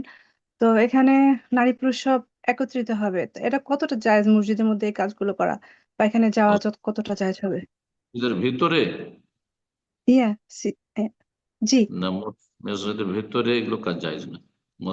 মসজিদকে ব্যবহার করবে পাসপোর্ট নেওয়া দেওয়া সম্পর্কে, অথবা পাসপোর্ট ডেলিভারি সম্পর্কে, অথবা পাসপোর্ট সাবমিট করার ক্ষেত্রে না, এগুলো জায়েজ না। এগুলো দুনিয়ার কাজ। মসজিদ সংলগ্নে করুক, কিন্তু কোনো একটা ছাউনি করে নিই, কোনো একটা কিছু করে নিই, মসজিদ সংলগ্ন করুক, সমস্যা নেই। যে অমুক মসজিদে ওখানে হবে, কিন্তু মসজিদের ভিতরে মসজিদকে ইউজ করবে না। মসজিদের আশেপাশে যদি রুম থাকে সেগুলি ব্যবহার করুন। জি। জাজাকাল্লাহ খায়ের। প্রশ্ন করবেন শারিফ ইবনে আব্দুল ওয়াহিদ। জি, আপনি প্রশ্ন করুন। আসসালামু আলাইকুম রহমতুল্লাহি বারাকাতুহু সম্মানিত শেখ। ওয়ালাইকুম আসসালাম রহমতুল্লাহ বরকাত। জি আমি বাংলাদেশ থেকে লালমনিরহাট জেলা থেকে বলছি শেখ। জি। আমার একটা প্রশ্ন হচ্ছে, এটা তো অনেক সাহাবী মহিলা এবং পুরুষরা তো প্রশ্ন করতে অনেক লজ্জাকর বিষয়ে প্রশ্ন করতেন। তো এই হুম, বিষয়ে আমার একটা প্রশ্ন হচ্ছে যে, মনে করুন আমি একজন ছেলে এখন বিবাহের জন্য পাত্রী দেখব, ঠিক আছে, হুম, বা বিবাহ ঠিক হয়েছে। এখন আমার ছোটবেলা থেকে কিন্তু মনে করেন কোনো মেয়ে ফ্রেন্ড ছিল না বা মেয়ের সাথে কথা বলিনি। এখন হুম। এমতো অবস্থায় একটা মেয়েকে আমি হঠাৎ প্রথম দিন বিবাহ করলাম। তো ওই দিনে মানে একটা নার্ভাস ফিল, বা অচেনা একটা মানুষের সাথে কিভাবে একটা কথা বলবে, তো এই বিষয়ে তো মনে করেন কারোর সাথে এইভাবে বলাটাও হয়নি আর কি। তো এটা, এই বিষয়টা আর কি কিভাবে কি করা যায়, সে এই বিষয়ে যদি জানাতেন আর কি, মানে কিছু উপদেশ যদি দিতেন আর কি। আদাব ও জাফাফ, বাসর ঘরের রাতের আদব বা বাসরের আদব, এই মর্মে আল্লামা শেখ নাসিরউদ্দিন আলবানী রাহিমাহুল্লাহর একটি কিতাব রয়েছে, বাংলায় অনুবাদ হয়েছে, ঢাকায় পাওয়া যায়। বইটি বিবাহ করার আগে যেসব ছেলে মেয়েরা বিয়ে বসতে যাচ্ছেন, বিয়ে করবেন, তারা পড়ে নেবেন ইনশাল্লাহ, তাতে পাবেন। জি। আর তার জন্য বিশাল কিছু ফর্মালিটি করতে হবে কোনো জরুরি না। জি, যেসব রয়েছে গত সপ্তাহে আলোচনা হয়েছে, এই দাস গত সপ্তাহে হয়েছে, দাসগুলোতে নিয়মিত থাকলে পেয়ে যেতে। জি, বারাকাল্লাহ। পর্যায়ে প্রশ্ন করবেন ফাহিম। আপনি প্রশ্ন করুন। আসসালামু আলাইকুম ওরহমতুল্লাহি ওয়াবারাকাতুহু। ওয়ালাইকুম আসসালাম রহমতুল্লাহ বরকাত। জি। শেখ, আমি বাংলাদেশ নেত্রকোনা থেকে দেখছি। জি। বাংলাদেশ নেত্রকোনা থেকে বলছি। হুম, বলেন। শেখ আমার দুইটা প্রশ্ন, আমি কি ছোট ছোট দুইটা প্রশ্ন আমি কি করতে পারি? দেখি একটা শুনি। শেখ, আমরা অনেক সময় প্যান্ট বা ট্রাউজার পরি কিন্তু টাকনুর নিচে চলে যায়, কিন্তু আমি সবসময় উপর দিয়ে ভাঁজ করে রাখি। মানে সবগুলো তো কাটা সম্ভব না, কিন্তু উপর দিয়ে ভাঁজ করে রাখি, তাহলেও কি মাকরু হবে? না, ভাঁজ করে রাখা যায় না। ভাঁজ করে না রাখা আমি মানে উপর দিয়ে, সুবিধাবাদী, যারা ভাঁজ করে রাখে সুবিধাবাদী, যেখানে যেমন সেখানে তেমন। মসজিদে এসে ফোল্ড করে নিল, ভালো মানুষদের সামনে এসে ফোল্ড করে নিল, আর তারপরে যখন খারাপ জায়গায় গেল তখন বাস, অফিসে গেল তখন অফিসে স্মার্ট মনে করছে যে এটা স্মার্টনেস। না, মোটে না আমি জায়গা না। সবসময় ভাঁজ করে রাখি স্যার। টাকনার ওপরে কাপড় কেটে নিয়ে ইসলামী কাপড় বানাবে, নিজের জীবনটাকে ইসলামী বানাইতে হলে কাপড়টাকে ইসলামী বানাইতে হবে, অন ইসলামিক থেকে, ঠিক আছে। আর তারপরে ঢিলা হওয়ার কারণে ফসকে নেমে গেল, হ্যাঁ, অথবা পেটে পেটে খাবার নাই, খিদে লেগেছে তখন নেমে গেল, কারো পেট বড় সেই জন্য নেমে গেল, অসুবিধা নেই। যেমন আবু বকর সিদ্দিক রাদিয়াল্লাহু তাআলা আনহু, নবী সাল্লাল্লাহু আলাইহি ওয়াসাল্লাম বলেছেন তার ওইরকম ছিল, পেটটা একটু বড় ছিল, নেমে যেত। তখন নবী সাল্লাল্লাহু আলাইহি ওয়াসাল্লাম বলেছেন, আনতা লাস্তা মিনহুম, তুমি সেই যাদের জন্য শাস্তি রয়েছে তাদের অন্তর্ভুক্ত না। বারাকাল্লাহ ফিক। কিন্তু শেখ সবগুলো তো আর কাটা সম্ভব না, এখন আমি কি করতে পারি? কেন সম্ভব না? এত কাপড় রাখতে হবে না, 3টি কাপড় রাখা যথেষ্ট। আরে স্যার আমি আরেকটা বলি প্রশ্ন করি নাকি? 10টি 20টি কাপড় রাখা অপচয়, গরিবকে দিয়ে দেন সব। জি স্যার, স্যার আরেকটা প্রশ্ন করতে পারি? আমাদের ভাই বলবেন, পরিচালক ভাই। সরি, আপনি অনেক অলরেডি সময় নিয়েছেন, জাযাকাল্লাহ খায়ের। ইনশাল্লাহ পরবর্তী প্রোগ্রামে আর একের অধিক প্রশ্ন করার সুযোগ আসলে নেই, এটা আমরা চেষ্টা না করি। জাযাকাল্লাহ খায়ের। তো ইনশাল্লাহ আগামী প্রোগ্রামে, নেক্সট প্রোগ্রামে আপনি পারবেন না, তার পরবর্তী প্রোগ্রাম ইনশাআল্লাহ। এ পর্যায়ে প্রশ্ন করবেন তাহমিদ, বাংলাদেশ থেকে। জি, আপনি প্রশ্ন করুন।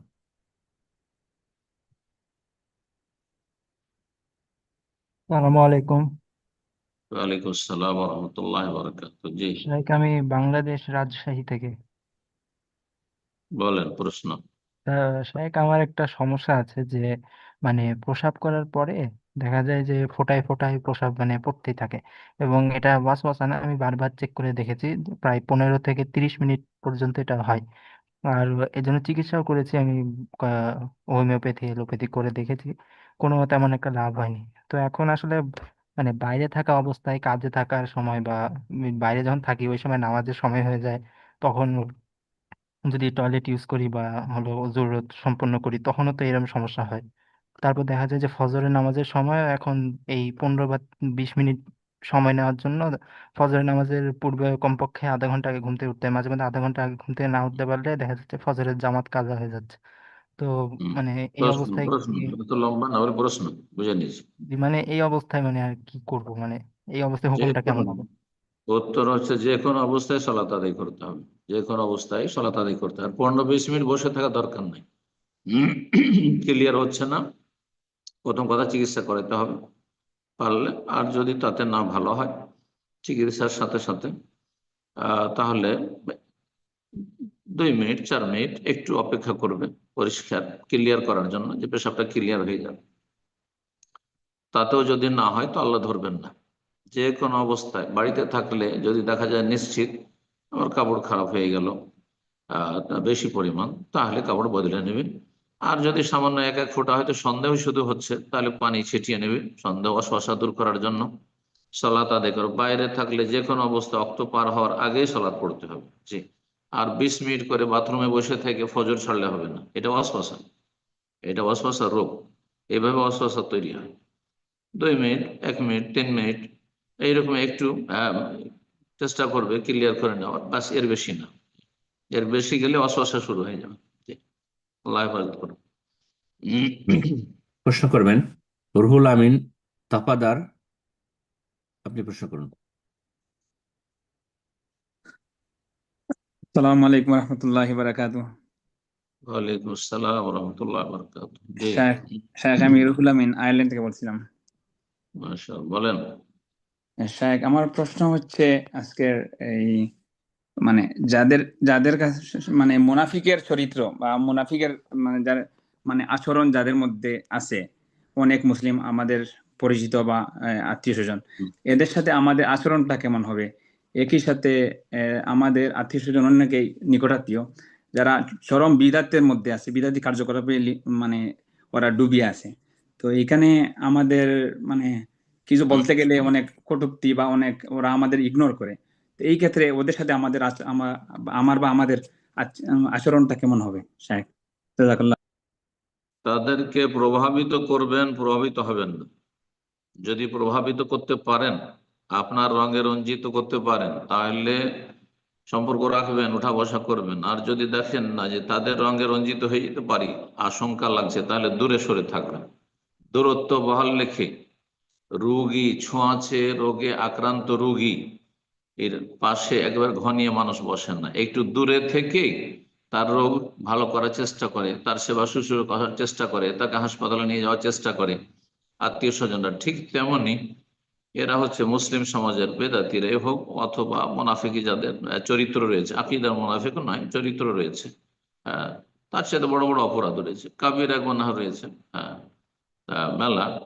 আমলের মোনাফিক মানে এই নয় যে আমলের মোনাফিক ইসলাম থেকে খারিজ হয়ে গেল, মোনাফিক নাম হলো সেই জন্য। তার সাথে বড় বড় অপরাধ হচ্ছে সালাত ছাড়া, তার সাথে বড় অপরাধ হচ্ছে ফরজ ওয়াজিব নষ্ট করা, তার সাথে বড় অপরাধ হচ্ছে নির্জনে পাপ করা, ইত্যাদি ইত্যাদি। সুতরাং মানুষ জীবনে যাদের পাপ আছে আপনি জানছেন, তারা হচ্ছে ছোঁয়াচে রোগে আক্রান্ত রোগীর মতো।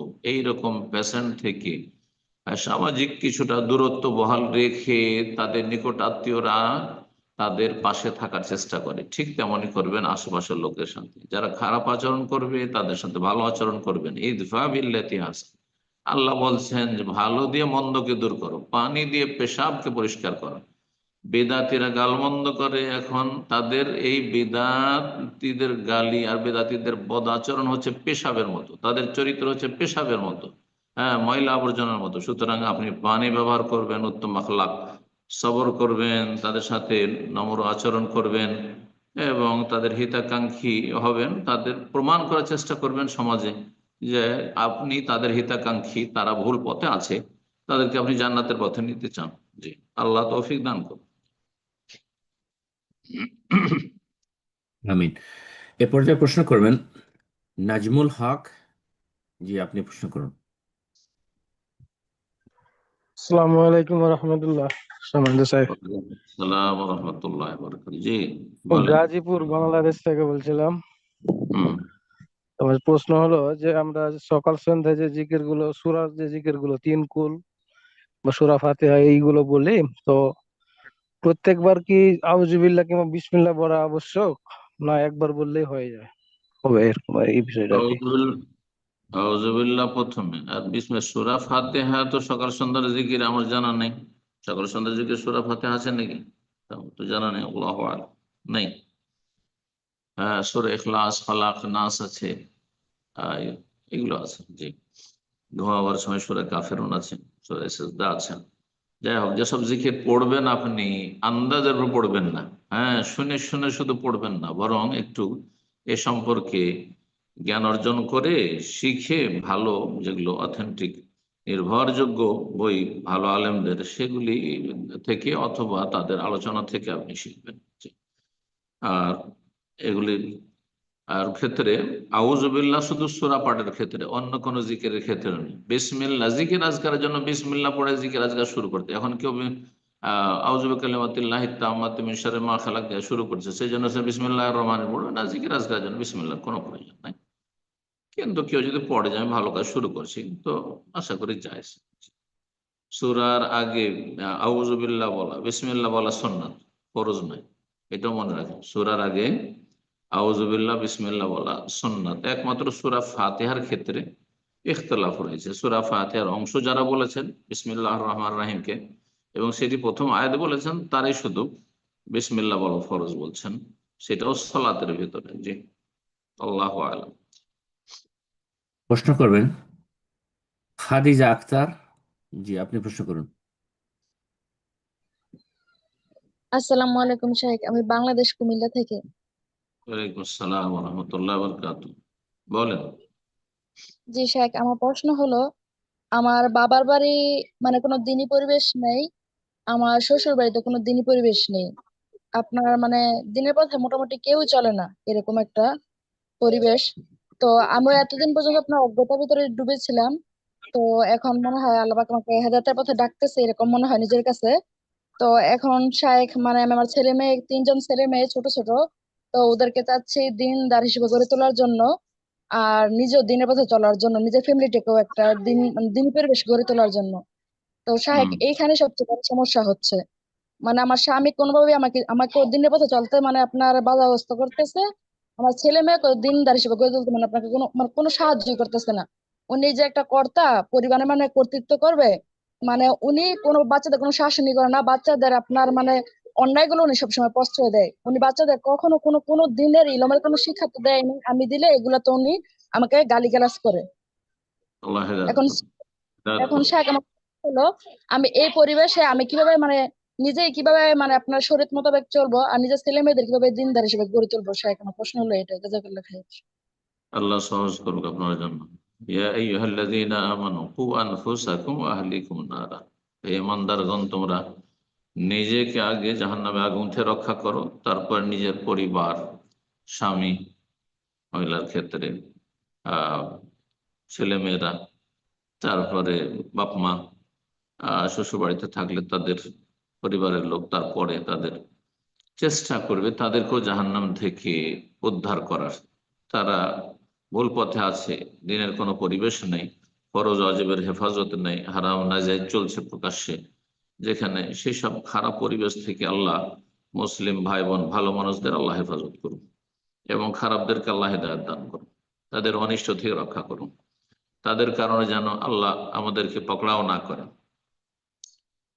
তো এই ক্ষেত্রে যদি আপনার স্বামী আপনার সাথে সহযোগী হইতো তাহলে তো খুবই ভালো হইতো, কিন্তু সেটাও নেই।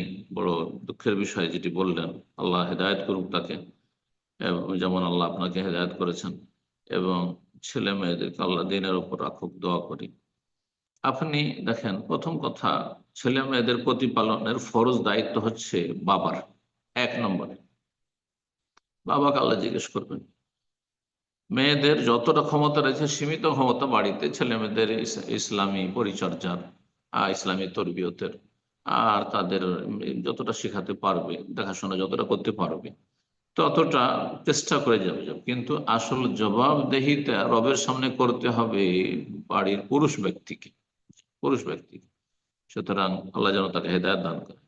আপনি যতটা পারছেন আপনি আপনার ছেলে মেয়েগুলোকে ইসলামের মানুষ করার চেষ্টা করেন, রবের কাছে দোয়া করেন আপনার স্বামীর হেদায়েতের জন্য, এবং ছেলে মেয়েদের তরবিয়ত যেন সহজ হয় দোয়া করেন।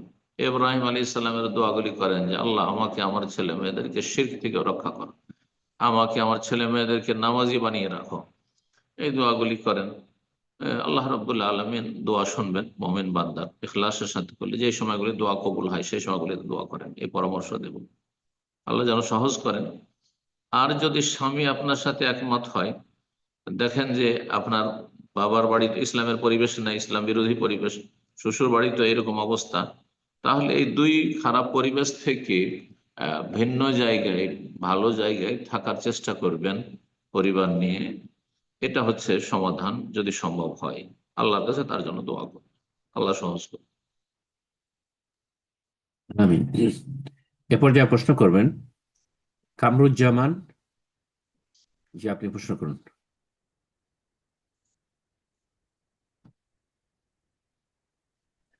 আসসালামু আলাইকুম রহমতুল্লাহ শেখ। ওয়ালাইকুম আসসালাম রহমতুল্লাহ বরকাত। জি আমরা জন বাঁকুড়া থেকে বলছিলাম, স্যার। জি, করতে বলছেন?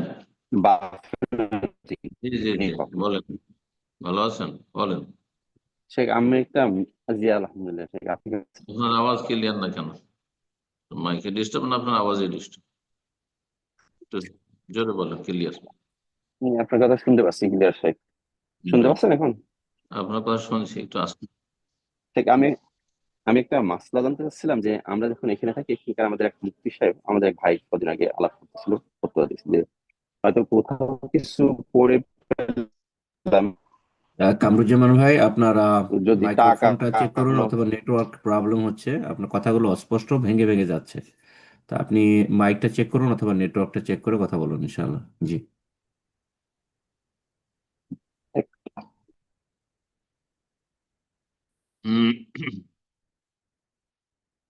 এরপর অ্যাকচুয়ালি কামরুজ্জামান ভাই এই মুহূর্তে মিউটে আছেন, তো ইনশাল্লাহ আপনাকে আমরা নেক্সট সুযোগ করে দেবো, আপনি একটু চেক করে দেখুন। এরপর যে আমরা আরেকজনকে সুযোগ করে দিই, প্রশ্ন করবেন মারুফ।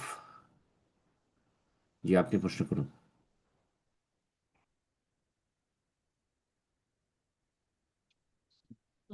মারুফ, জি, আপনার ফোনটা আনমিউট করে নিন, প্রশ্ন করুন। জি, আসসালামু আলাইকুম। ওয়ালাইকুম আসসালাম রহমতুল্লাহ আসসালামু আলাইকুম। শেখ কেমন আছেন? জি আলহামদুলিল্লাহ, বলেন কোথায় বলছেন? শেখ বাংলাদেশের রাজশাহী থেকে বলছিলাম। বলেন বলেন আপনার কি প্রশ্ন? আমার মোবাইল ব্যাংকিং অ্যাকাউন্টে কিছু টাকা এসেছে, অনেক কিসে? চেষ্টা করেও আমি কিসে? কোন ব্যাংকে? আমাদের বিকাশে, বাংলাদেশে। কি ব্যাংক? সুদী ব্যাংক না ইসলামী ব্যাংক? হুজুর এটা মোবাইল ব্যাংক। তার মানে সুদী ব্যাংক। জি, মানে আপনি অনেক বিষয়টা কি চেষ্টা কি? করে আমি বুঝতে পারিনি এই টাকাটা কে পাঠিয়েছে। তো এই টাকাটা আমি এখন কি করব? ও আচ্ছা, কোনো অপরিচিত লোকের, অজ্ঞাত পরিচয় লোকের টাকা এসছে? জি জি, মানে আমি কি এখন এই টাকাটা খরচ করতে পারবো? না, খরচ করতে পারবেন না। আপনি 1 বছর সেই টাকাটা রাখবেন আপনার কাছে। আর আপনি একটা, আজকাল সোশ্যাল মিডিয়া আছে, সোশ্যাল মিডিয়াতে আপনি দিয়ে দেন, বাঙালি জাতি সবচেয়ে বেশি ফেসবুক ব্যবহার করে, দিয়ে দেন যে আমার কাছে একটা পরিমাণ টাকা আমার অ্যাকাউন্টে এসছে ভুলবশত কোনো ভাইয়ের। যদি কারো থাকে পরিমাণটা বললেন, হ্যাঁ বলবেন, আমি ফিরিয়ে দেবো। জি, 1 বছরে কেউ যদি না আসে তখন আপনার ইচ্ছা, আপনি আপনার জন্য ব্যবহার করতে পারেন, দান সদকা করতে পারেন। তারপরেও যদি চলে আসে, 1 বছর পরে চলে আসে, তো আপনাকে টাকা ফিরাতে হবে, যদিও ব্যবহার করে না। সেটা আপনার টাকা নয়, যে কোনো সময় চলে আসলে ফিরিয়ে দিতে হবে কিন্তু। জাজাকাল্লাহ খায়ের। এরপর যে প্রশ্ন করবেন কামরুজ্জামান, যে আপনি ফোন আনমিউট করে নিন, প্রশ্ন আসসালামু করুন। আলাইকুম রহমতুল্লাহ শেখ। ওয়ালাইকুম আসসালাম। শেখ, জি আমি একটা বলেন। মাসলা জানতে চাচ্ছিলাম যে আমাদের এখানে কিছুদিন আগে এক ভাই বলছিল যে এক মুফতি সাহেব ফতোয়া দিছে যে এখানে কুফার দেশে অনেক সময় অর্থ, স্বর্ণ, দামি জিনিস হয়তো রাস্তায় পড়ে আছে। তো ওইটা তো আমরা জানি যে হাদিস অনুযায়ী ওইটা নিলে, যেটা বললেন এখন সিমিলার আর কি অনেকটা, তো ওই টাকাটা তুলে নিতে বলছে, নিয়ে ভালো কাজে ইউজ করতে পারছে। কারণ কি, যে হয়তো একজন খারাপ মানুষ পাবে, সেটাতে খারাপ কাজে লিপ্ত থাকবে। তা আমি এই বিষয়টা একটু জানতেছিলাম যে এই ফতোয়াটা কি আসলে সঠিক ফতোয়া কিনা। উঠিয়ে নেবেন, উঠিয়ে নেবেন, ঠিক আছে, কিন্তু 1 বছর ঘোষণা করতে হবে। চুপচাপ রেখে নিলে হবে না, জায়েজ নয় চুপচাপ রেখে নাও। আর না না, বলেছে, সে বলছে যে আপনি ভালো কাজে ওয়েট করতে লাগবে না, ভালো কাজে খরচ ভুল করবেন। কথা বলেছে, ভুল কথা বলেছে। ওইসব দেশে যেসব বক্তারা বক্তব্য করে, দেখতে হবে যে তাদের এলেম কত দূর, তারা লেখাপড়া কোথায় করেছে, তাদের এলেমের উৎস কোথায়। আন্দাজে ফতোয়া দিয়ে দিলে হবে? নবী সাল্লাম মুসলিম আর অমুসলিম পার্থক্য করেন না। হাদিস বলেছেন নবী সাল্লাম এই সমাজে তখন অমুসলিমও ছিল, মদিনা ইহুদিরা। আচ্ছা, ইহুদি না তাহলে মোনাফিকরা তো শেষ জীবন পর্যন্ত মোনাফিকরা ছিল মদিনে। তারপরে ছিল আর রেফাসান 1 বছর ঘোষণা করো, মুসলিমের পয়সা হোক আর অমুসলিমের পয়সা হোক। জি, আর কে কে গুনহার কাজে লাগাবে, কে নেকির কাজে লাগাবে, এই দায়িত্ব তো আপনার নেই। না, মোটেই দায়িত্ব নেই। খরচ করে দিলে ফেরত দিতে হবে যে কোনো সময়। যদি ওই ব্যক্তি মালিক চলে আসে, সেই টাকার মালিক সে, তাকে ফিরিয়ে দিতে হবে। জি, বারাকাল্লাহ। আমি উস্তাদ জি, কি কন্টিনিউ করা যাবে না আরেকটু সময়? আমরা 5 মিনিট, জি। 5 মিনিট, না? ওকে, ইনশাল্লাহ। তো আমরা আর 5 মিনিট সময় নেবো ইনশাল্লাহ, হয়তো 2টে বা 3টে প্রশ্ন নেওয়া যেতে পারে। আর তার পূর্বেই যা স্মরণ করে দিচ্ছি যে আগামী প্রোগ্রাম আমাদের নিউ ইয়র্ক টাইম 9টা 30 মিনিটে আমাদের দাস শুরু হবে, আর 9টা 15 মিনিটে জুম মিটিং ওপেন করা হবে ইনশাল্লাহ। আগামী সপ্তাহ থেকে আমাদের সময়ের পরিবর্তন হচ্ছে ইনশাআল্লাহ। তো এরপর যা প্রশ্ন করবেন আমাদের আব্দুর রহমান। জি, আপনি প্রশ্ন করুন।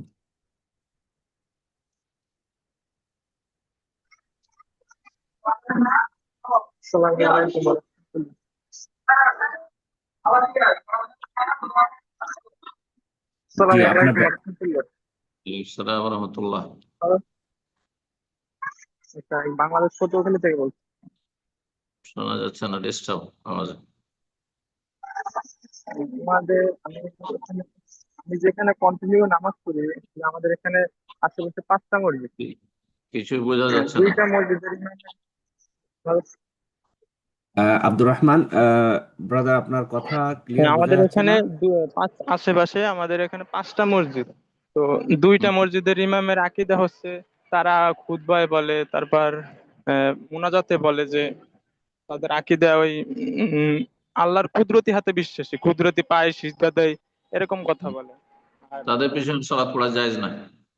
আল্লাহর হাতকে যারা কুদরতি হাত বলে, হ্যাঁ, আল্লাহর চোখকে রক্ষণাবেক্ষণ বলে, তারা হচ্ছে আশআরি মাতুরিদি গোমরাহ পথভ্রষ্ট, তাদের পিছনে সালাত পড়া জায়েজ নাই। জি, আহলে বিদআত। তাহলে যে আমাদের পাশে মানে আর দুইটা মসজিদ আছে, তারা আসলে কোরআন তেলাওয়াত করে কিছুটা বাংলাদেশের যে জারি গান বলে ওই টাইপের আর কি তেলাওয়াত করে কোরআনের সুরে। এখন আসলে কোন তাহলে তো কোরআন তেলাওয়াত কোন ভাবে করে সে গুনাহগার, কিন্তু আপনার নামাজ হয়ে যাবে। জি, বেদাতি তো নাই, বড় বেদাতি নয়। আর এই বড় বেদাতি যে বলছে আল্লাহ কুদরতি পা, আল্লাহ কুদরতি হাত, জাযাকাল্লাহ তার খায়ের। চেয়ে- তো জি উস্তাদ, জি জি, কন্টিনিউ করবো না, আপনি শেষ করছেন? একটা প্রশ্ন জি দেন। জি, ইনশাআল্লাহ। তো আজকের প্রোগ্রামের সর্বশেষ প্রশ্ন হচ্ছে, ইনশাআল্লাহ এর মাধ্যমে আজকে আমরা শেষ করব। প্রশ্ন করবেন সোমাইয়া বাংলাদেশ থেকে। জি, আপনি প্রশ্ন করুন। আসসালামু আলাইকুম রহমতুল্লাহি ওয়াবারাকাতুহু শেখ। ওয়ালাইকুম আসসালাম ওয়া রাহমাতুল্লাহি ওয়া বারাকাতুহু। শেখ, আমার প্রশ্ন হচ্ছে জোহরের নামাজে যদি আমরা আউয়াল ওয়াক্তে ফরজটা পড়ে নেই, তারপরে কি সুন্নত গুলা পড়তে পারবো ওয়াক্তের আগে? মানে আমরা পরিবারের কাজ শেষ করে, যেমন রান্না বান্নার সময়, তখন যদি রান্না বান্না শেষ করে পরে সুন্নতটা পড়ে নেই, তাহলে কি জায়েজ হবে? জোহরের কি প্রশ্নটি? জোহরের আউয়াল ওয়াক্তে যদি ফরজ নামাজটা পড়ে নেই, তারপরে হুম, যদি সুন্নত পড়ি মানে ওয়াক্তের শেষে, তাহলে কি আগের পারবো? সনদ গুলিও জি। জায়েজ আছে, কিন্তু উত্তম হচ্ছে যে কমপক্ষে 2 রাকাত, যেটা আব্দুল্লাহ বিন ওমর রাদিয়াল্লাহু তাআলা আনহুর হাদিসে সহিহ বুখারী 2 রাকাতের হাদিস আছে। শুধু 4 রাকাতটা আমাদের দেশের মানুষের আমল করে, উম্মে হাবিবা রাদিয়াল্লাহু তাআলার হাদিস, কিন্তু 2 রাকাতের হাদিস আমল করে না। 2 রাকাত সুন্নাত পড়ে নেন, কয় মিনিট লাগবে? 4 মিনিট। আর তারপরে সংক্ষেপে পড়লেন, আর তারপরে ফরজটা পড়ে নেন, আর বাকি সুন্নতগুলি যখন পারবেন, ফ্রি হবেন, তখন পড়েন। ঠিক, 6 রাকাত এটা বেশি উত্তম। কারণ কন্টিনিউ আপনি আগের সুন্নতগুলো, সুন্নতে কাবলি আগের সুন্নতগুলোতে পরে পড়বেন, এটা সুন্নতের খেলাফ কাজ। এমনটা না করাই ভালো। তবে যেদিন ব্যস্ততা আছে সেদিন সুন্নত ছেড়েই দিলাম, অথবা পরে সুন্নতগুলি পড়লাম, ফ্রি সময়, সুন্নত পড়তেই হবে জরুরি নয়। সুন্নত যদি পড়তে হয় কাজা করা যাবে, কোনো অসুবিধা নেই, কাজা করা যাবে অবসর সময়। জি, বারাকাল্লাহ। আমি জাযাকাল্লাহ খায়ের শেখ। তো আজকে ইনশাআল্লাহ এখানেই শেষ করে দিই, দোয়া করে। বারাকাল্লাহ ফিকুম। যেসব ভাই বোনেরা আছে আমাদের সাথে থাকলেন, দোয়া করি আল্লাহ রাব্বুল আলামিন তাদেরকে উত্তম প্রতিদান দান করেন, তাদেরকে দিন দুনিয়ার সার্বিক কল্যাণ দান করেন। আল্লাহ তাদের রুজিতে, আয়ুতে আল্লাহ রাব্বুল আলামিন যেন বরকত দান করেন, এবং সমস্ত অনিষ্ট বালা মুসিবত থেকে, ফিতনা ফাসাদ থেকে, অশান্তি থেকে, বিশৃঙ্খলা থেকে আল্লাহ যেন বাঁচিয়ে রাখেন। ফাসাদিদের, জালেমদের জুলুম থেকে আল্লাহ হেফাজত করেন। জালেমরা যারা মুসলিম জাতির বিরুদ্ধে ষড়যন্ত্র করছে, মুসলিম সমাজের বিরুদ্ধে, মুসলিম দেশের বিরুদ্ধে, মুসলিম ভাই বোনদের বিরুদ্ধে ষড়যন্ত্র করছে, আল্লাহ তাদেরকে ধূলিসাৎ করেন। ঘরের শত্রু, বাইরের শত্রু যারা ইসলাম এবং মুসলিমের ক্ষতি সাধনের জন্য বিভিন্ন পায়তারা করেছে, আল্লাহ তাদেরকে প্রতিহত করেন এবং তাদের অনিষ্ট থেকে আল্লাহ উম্মতে মুসলিমার হেফাজত করেন। বারাকাল্লাহু ফিকুম। সুবহান রাব্বিকা রাব্বিল ইজ্জাতি আম্মা ইয়াসিফুন ওয়া সালামুন আলাল মুরসালিন ওয়ালহামদুলিল্লাহি রাব্বিল আলামিন।